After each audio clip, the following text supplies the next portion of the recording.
Hello दोस्तों, आज की कहानी है सन्नाटा। इस वृद्ध दंपत्ति का यह पांचवा नौकर सुखलाल भी काम छोड़कर चला गया। अब वे फिर से असहाय हो गए। नौकर के चले जाने से घर का सन्नाटा और भी बढ़ गया। नौकर था तो वह इस सन्नाटे को अपनी मौजूदगी से भंग करता रहता था। काम करते करते कोई गाना गुनगुनाता रहता था, मुंह से सीटी बजाता रहता था। काम से फुर्सत हो जाने पर टीवी देखता रहता था। बाहर गैलरी में खड़े होकर सड़क का नज़ारा देखने लगता था। उसकी उपस्थिति का एहसास इस वृद्ध दंपति को होता रहता था। उनके जीवन की एक रास्ता इसके कारण ही भंग होती थी, इसलिए वे आंखें फाड़ फाड़ कर उसे देखते रहते थे। दोनों जब तक नौकर से बतियाने का प्रयास भी करते रहते थे, दोनों ऊंचा सुनते थे, लिहाजा आपस में बातचीत कम ही कर पाते थे। संकेतों से ही काम चलाते थे। इसी कारण आधी अधूरी बातें ही हो पाती थी। जब कभी वे आधी अधूरी बात सुनकर कुछ का कुछ जवाब दे देते थे तो नौकर की मुस्कुराहट या हंसी फूट पड़ती थी। तब वे समझ जाते थे कि उन्होंने कुछ गलत बोल दिया है।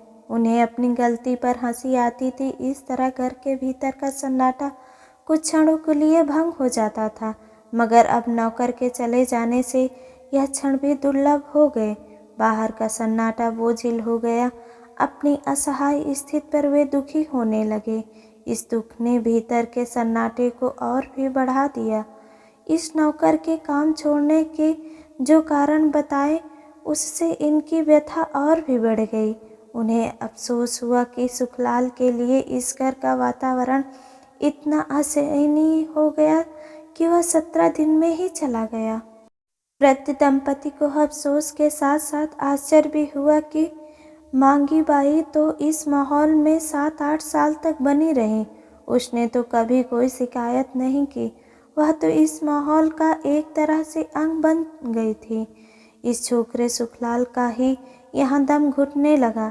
सुखलाल से पहले आए 4 नौकरों ने भी इस घर के माहौल की कभी कोई शिकायत नहीं की।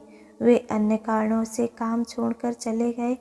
मांगी बाई के निधन के बाद उन्हें सबसे पहले आई छोकरी को चोर होने के कारण हटाना पड़ा था। उसके बाद आई पार्वती बाई को दूसरी जगह ज़्यादा पैसे में काम मिल गया था, इसलिए उसने क्षमा याचना करते हुए यहाँ का काम त्यागा था। पार्वती बाई के बाद आई हेमा कामचोर और लापरवाह निकली थी। बार बार की टोका टोकी से लज्जित होकर वह चली गई थी। इसके बाद आया वह भील युवक जो यहाँ आकर खुश हुआ था। उसे यह घर बहुत अच्छा लगा था। पक्का मकान, गद्देदार बिस्तर, अच्छी चाय, अच्छा भोजन आदि पाकर वह अपनी नीयत को सराहता रहता था। उसने वृद्ध दंपति की अपने माता पिता की तरह बड़े मन से सेवा की थी। पुलिस में चयन हो जाने की सूचना उसे यदि नहीं मिलती तो वह घर छोड़कर कभी नहीं जाता। वह विवस्था में गया था। उसके बाद आया सुखलाल। यहाँ आकर दुखी लाल बन गया। 17 दिन बाद वह एक दिन भी यहाँ गुजारना उसे असहनीय लगा। 14-15 साल का किशोर होते हुए भी वह छोटे बच्चों की तरह रोने लगा। रो रो कर बस यही विनती कर रहा था कि उसे अपने घर जाने दिया जाए। दंपति हैरान हुए थे। इसे एकाएक यह क्या हो गया? यह रस्सी तुड़वाने जैसा आचरण क्यों करने लगा? इसलिए उन्होंने पूछा, बात क्या है? रो क्यों रहा है? इसके उत्तर में सुखलाल बस यही कहता रहा, मुझे जाने दीजिए मालिक, मुझसे यहाँ नहीं रहा जाएगा। तब प्रश्न हुआ था, क्यों नहीं रहा जाएगा? यहाँ क्या तकलीफ है? सुखलाल ने हाथ जोड़कर कहा था, कोई तकलीफ नहीं है मालिक, यहाँ हर बात की सुविधा है, सुख है। जो सुख मैंने अभी तक भोगा नहीं था वह यहाँ मिला मुझे। अच्छा खाना पीना, पहनना, सब कुछ एक नंबर।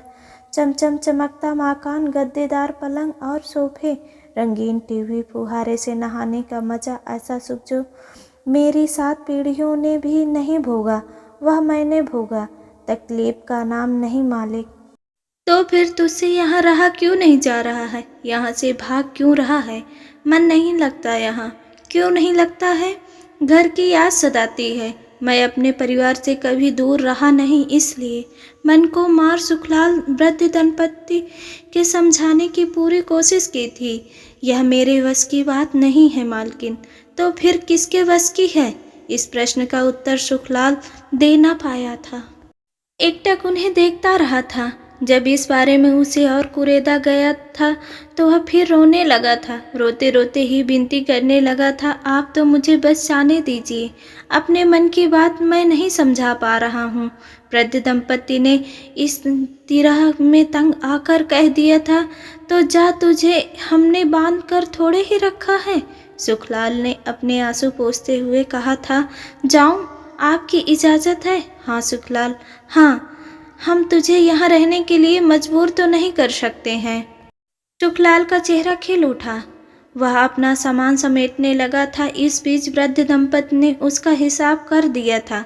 वह अपना झोला लेकर उनके पास आया तो उन्होंने हिसाब की रकम उसकी ओर बढ़ाते हुए कहा था, ले। सुखलाल ने यह रकम अपनी जेब में रखकर अपना झोला दंपत्ति के सामने फैलाते हुए कहा था, देख लीजिए। मगर वृद्ध दंपत्ति ने इंकार में हाथ हिला दिए थे। सुखलाल ने दोनों के चरण स्पर्श कर भर्राए स्वर में कहा था, मुझे माफ कर देना मालिक, आप लोगों को यूं छोड़कर जाते हुए मुझे दुख हो रहा है, पर करूं भी तो क्या। इतना कहकर वह फर्श पर बैठते हुए हाथ जोड़कर बोला था, एक विनती और है।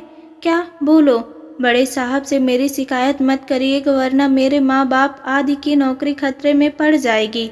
इतनी दया हम पर करना। बड़े साहब से सुखलाल का आशय वृद्धा के भाई फॉरेस्ट रेंजर से था। वहीं अपने विश्वसनीय नौकर भिजवाता रहा था। उसी ने ही सुखलाल को भी नर्सरी में परख कर भिजवाया था। वह अपने परिवार के साथ वहीं काम कर रहा था। वृद्ध दंपत्ति से कोई आश्वासन न मिलने पर वह फिर गिड़गिड़ाया था, बड़े साहब के डर के कारण ही इतने दिन मैंने यहाँ काटे हैं, वरना मैं 2-4 दिन पहले ही चल देता। मेरा मन तो तभी से उखड़ गया था। मन क्यों उखड़ गया था? तब सुखलाल अलती पलती माल कर इत्मीनान से बैठते हुए बोला था, मन उखड़ने का खास कारण था यहाँ का सन्नाटा, घर के भीतर का सन्नाटा। यह सन्नाटा मेरे लिए अनोखा था, क्योंकि मैं भरे पूरे परिवार का हूँ। मेरे घर में हमेशा हाट बाजार की तरह शोरगुल मचा रहता है, मगर यहाँ तो मरघट जैसे सन्नाटे से मेरा वास्ता पड़ा। हमेशा सन्नाटा, किसी से बातें करने तक की सुविधा नहीं। आप दोनों बहरे, इस कारण आपसे भी बातें नहीं कर पाता था। अभी की तरह जोर जोर से बोलकर काम लायक बातें ही हो पाती थी, इसलिए मेरा दम घुटने जैसे लगता था। मैं बातूनी प्रवृत्ति का हूँ, मगर यहाँ मुझे जैसे मौन व्रत साधना पड़ा, इसलिए यह सन्नाटा मुझे जैसे डसने लगा। ऐसा लगने लगा कि जैसे मैं किसी पिंजड़े में बंद कर दिया गया हूँ, इसलिए मेरा मन यहाँ लगा नहीं। मेरा घर मुझे चुंबक की तरह खींचने लगा। आप दोनों को जब तक इस छोटी गैलरी में बैठकर सामने सड़क की ओर ताकते देखकर मुझे पिंजड़े के पंछी याद आने लगे। इस पिंजरे से बाहर जाने को मैं छटपटाने लगा। मेरा मन बेचैन हो गया, इसलिए आपसे यह विनती करनी पड़ी। मेरे मन की दशा बड़े साहब को समझा देना। मैं बड़े भारी मन से जा रहा हूँ।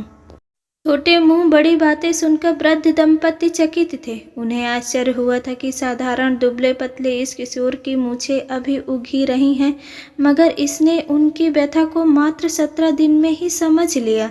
गैलरी में बैठकर हसरत भरी निगाहों से सामने सड़क पर बहते जीवन के प्रवाह को निहारने के उनके दर्द को भी वह छोकरा समझ गया। इसलिए उनका मन हुआ था कि इस समझदार लड़के से कहे कि तूने पिंजड़े के पंछी वाली जो बात कही वह बिल्कुल सही रही है। वृद्ध दंपत्ति का मन हो रहा था कि वे सुखलाल से कहें कि हाथ पांव होते हुए भी वे हाथ पांव विहीन से हो गए, बल्कि जैसे पराश्रित हो गए।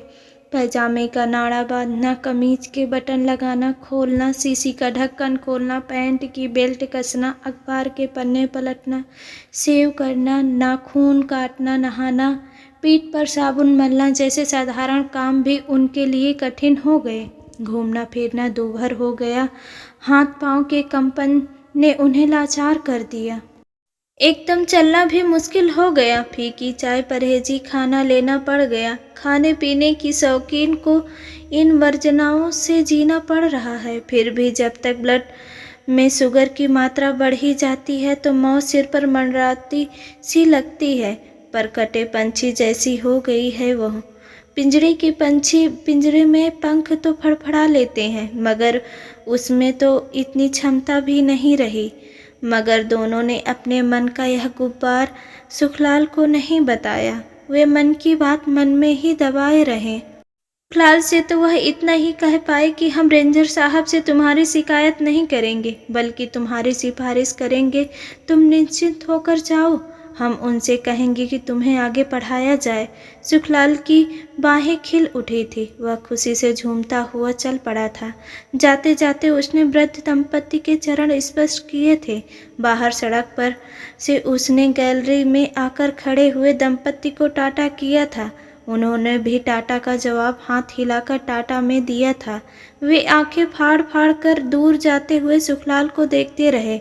उन्हें वही प्रसन्नता हुई थी जब पिंजरे के पंछी को आज़ाद होकर मुक्त गगन में उड़ने पर होती है।